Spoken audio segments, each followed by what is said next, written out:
জামাই, আমার মেয়ে তোমার সাথে কি নিয়ে ঝগড়া করছে একবার খালি বলো, মাইরার হাড্ডি গুড্ডি ঘুরে বেড়ে দিব। আব্বা, আপনার মেয়ে আমার সাথে কোনো কিছু নিয়ে ঝগড়া করে নাই। তাহলে তুমি আমাদেরকে এত তাড়াতাড়ি কেন আসতে বলছো? আপনাদেরকে তাড়াতাড়ি আসতে বলছি কারণ আব্বা আম্মা আপনাদের দুজনের জন্যই সারপ্রাইজ আছে। তাই নাকি? কি সারপ্রাইজ জামাই? আপনারা একটু সরে আসেন, দেখাচ্ছি। এই যে আব্বা, এই হলো আপনার সারপ্রাইজ মোটরসাইকেল। বাহ, খুবই ভালো লাগছে জামাই। এই বাইক তুমি চালাইলে তোমার একদম নায়কের মতো লাগবে। ধন্যবাদ আব্বা, কিন্তু এই বাইকটা আমি চালাবো না, চালাবেন আপনি। এই নেন চাবি, আপনার জন্য সারপ্রাইজ আছে। শিরিন, আমার গিফটটা নিয়ে আসো। বিয়ের সময় তো তারা ওনার মধ্যে আপনাদের কিছু দিতে পারি নাই, তাই আব্বার জন্য বাইক আর আপনার জন্য এই মোবাইলটা।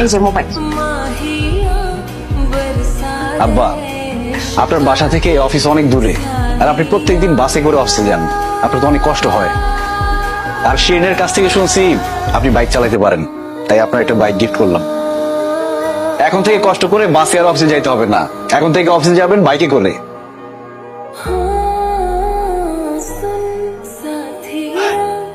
জামাইটা খুবই ভালো, খোলা মনের মানুষ।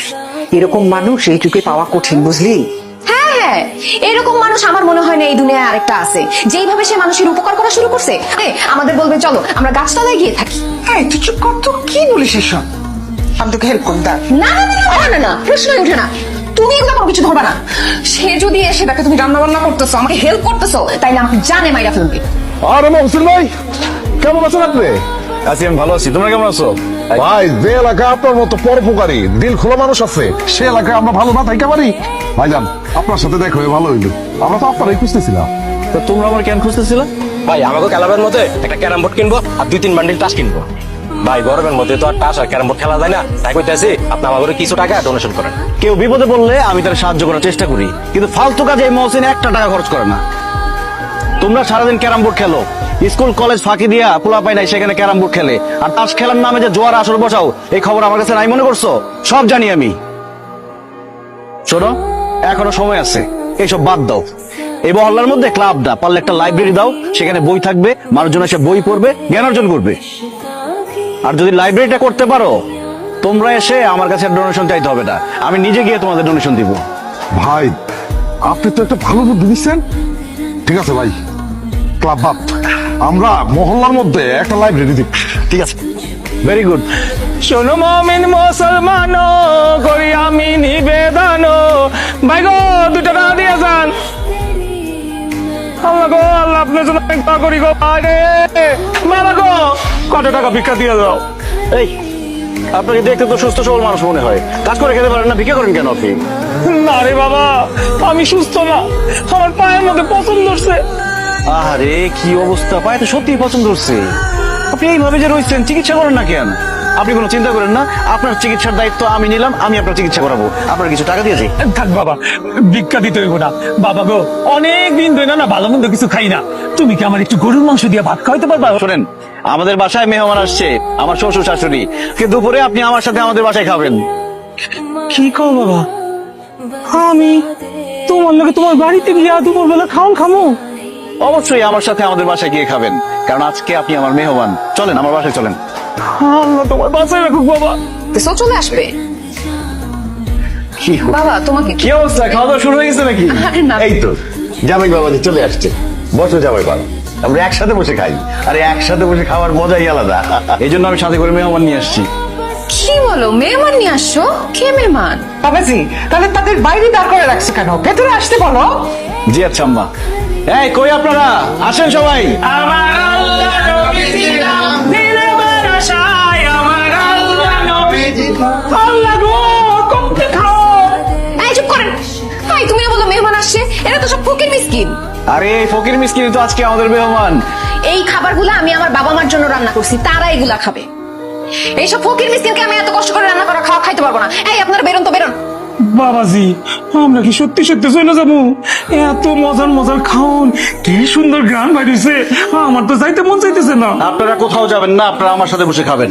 আরে কি বলে জামাই, এই ফকির মিসকিন আমাদের সাথে বসে খাবে কেন? আমাদের খাওয়া শেষ হলে যেটা থাকবে সেটা ওরা খাবে। আমরা তো 3 বেলা পেট ভরে খাই, ওনারা 3 বেলা পেট ভরে খাইতেও পারে না। এই জন্য আজকে আমার সামনে বসে পেট ভরে ওনারা খাবে আর মন ভরে আমার জন্য দোয়া করবে। মহসিন, আমার কোনো দোয়া লাগবে না। তুমি ওনাদেরকে বাসা থেকে বাইর করো তো, আমার বিরক্ত লাগতেছে ওনাদেরকে দেখে। শিরিন, দোয়া যে কত মূল্যবান সেটা মরার পরে বুঝবা। তুমি মরে গেলে তোমার সাথে টাকা পয়সা ধন সম্পত্তি খাওয়া অহংকার কিছুই যাবে না, যাবে শুধু এই দোয়াটা। সেই জন্য তোমার দোয়া নাও লাগতে পারে, কিন্তু আমার দোয়া লাগবে। বুঝতে পারছি ভাইরা আমার, আপনাদেরকে কেউ খাবার দিবে না, নিজেদের খাবার নিজেদের নিতে হবে। পছন্দ মতো খান। নেন।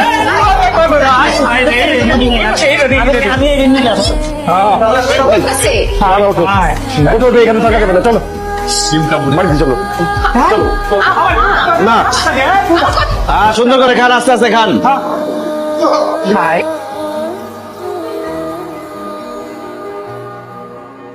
আরে হারুন চাচা, আসসালামু আলাইকুম। ওয়ালাইকুম আসসালাম। বাবা মহসিন, কেমন আছো তুমি? আলহামদুলিল্লাহ ভালো আছি। তো চাচা হঠাৎ কি মনে করে আমার বাসায়? আসেন, ভিতরে আসেন। না না, আজকে যাব না। আমি আসছি তোমার একটু দাওয়াত দেওয়ার জন্য। ওর বিয়ে ঠিক করছি আগামী শুক্রবার। তুমি হলো ওই বিয়েতে আমার প্রধান মেহমান। তুমি আর বৌমা অবশ্যই আসবা। নসিবে থাকলে 4টা ডাইল ভাত খাইবা, আমার মায়ের একটু দোয়া করে যাবা। চাচা কি যে বলেন না, শিউলির বিয়ে আর আমি আসবো না? আমি অবশ্যই আসবো। না না মহসিন, তুমি একা এলে কিন্তু হইব না, বৌমারের সাথে করে নিয়ে আইবা। ঠিক আছে চাচা, আপনার বৌমাকে সাথে করে নিয়ে আসবো। হ্যাঁ, ছবি টবি তুলো। আসসালামু আলাইকুম চাচা। ওয়ালাইকুম আসসালাম। মহসিন বাবা, তুমি আসছো? ও বৌমারে নিয়ে আসছো? ওয়ালাইকুম আসসালাম। আমি অনেক খুশি হয়েছি, তোমার জন্য অপেক্ষা করতেছিলাম। তাইলে আর দেরি করে লাভ কি? কাজী সাহেব, বিয়ের কাম শুরু। বসো বাবা, বসো বসো। কাজী সাহেব দাঁড়ান, বিয়া হইব না কেন বাবা, কি হয়েছে? কি হয়েছে আপনি জানেন না? স্বর্ণ অলংকার কেনার জন্য টাকা জোগাড় করতে পারি নাই, তবে আমি আপনাকে কথা দিতেছি, বিয়ের 1 মাসের ভিতরে আপনাকে যা যা স্বর্ণ অলংকার দেওয়ার কথা ছিল আমি দিয়ে দেব। আপাতত বিয়েটা হয়ে যেতে দেন। এই সমস্ত কথা কয়ে এখন লাভ নাই। এই সমস্ত কথা চেরা বেচবো না। আমি ভালো করে জানি কোনো মতো বিয়েটা হয়ে গেলে আপনি স্বর্ণ অলংকার তো দূরের কথা, একটা নতুন শাড়িও দিতে পারবেন না। শোনেন, আমি সাফ করে আর দিতেছি, আমার মা যা যা কইছে এই স্বর্ণ অলংকার দিবেন, তারপরে বিয়ে হইব, নাইলে এই বিয়ে আমি করুম না।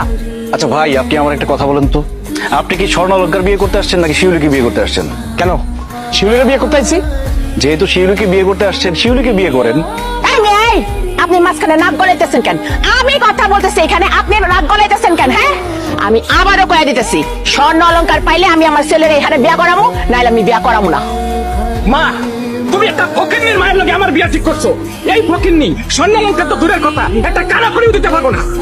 একদম ঠিক কথা বলছস। আবার আরো খোঁজ খবর নিয়ে এই বিয়া ঠিক করা উচিত ছিল। চল এখান থেকে, চল। চলো। সামান্য স্বর্ণের জন্য তুই বিয়ে ভেঙে চলে যাবি, একটা মেয়ের জীবন নষ্ট করবি? তুই তো মানুষ না, তুই একটা পশু। এই, তুই মারা গেলে স্বর্ণ গয়না কি তোর সাথে যাবে? এই স্বর্ণ গয়না নিয়ে কি তুই কবর যাবি? আমি তোরে স্বর্ণ গয়না সব দিতেছি, তারপর তুই বিয়ে না করে এখান থেকে যেতে পারবি না। শিরিন, তোমার স্বর্ণ গয়না সব খুলে দাও তো। কি বলতেছো? আমার স্বর্ণ কোনো খুলে দিব কেন? তোমার এই গায়ের গয়নাগুলো আমি ফকিনের বাচ্চারে দিব, কারণ এই ফকিনের বাচ্চায় গয়না ছাড়া বিয়ে করবে না। আমি মহসিন বাইচা থাকতে আমার সামনে গয়নাগাড়ির জন্য একটা মেয়ের বিয়ে ভেঙে যাবে, এটা আমি হতে দিব না। দাও, তোমার গয়নাগাড়ি খুলে দাও। অসম্ভব, আমার গয়নাগাটি আমি খুলে দিতে পারবো না। একদম ভালো কথা বলবো না, যেটা করতে বলছি সেটা করো, তাহলে খুব খারাপ হবে কিন্তু।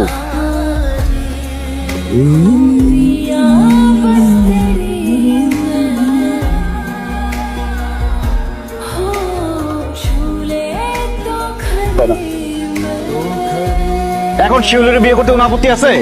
স্বর্ণ অলংকার যখন পাইছি তখন আর আমার এই বিয়েতে আপত্তি নাই, আমি রাজি। আমার ওই বিয়াতে আর কোনো আপত্তি নাই। একটা কথা মনে রাখিস, আমি মহসিন আমার বউয়ের গয়না খুলে আমি তোরে দিছি। বিয়ের পরে যদি শিউলি কোনো কমপ্লেন তার বাবার কাছে করে, তোর একদম জানে মেরে ফেলাম, আর তোর মারে কিন্তু আমি গাইরে ফেলাম একদম। কাজী সাহেব, বিয়ে পড়ার। মহসিন বাবা,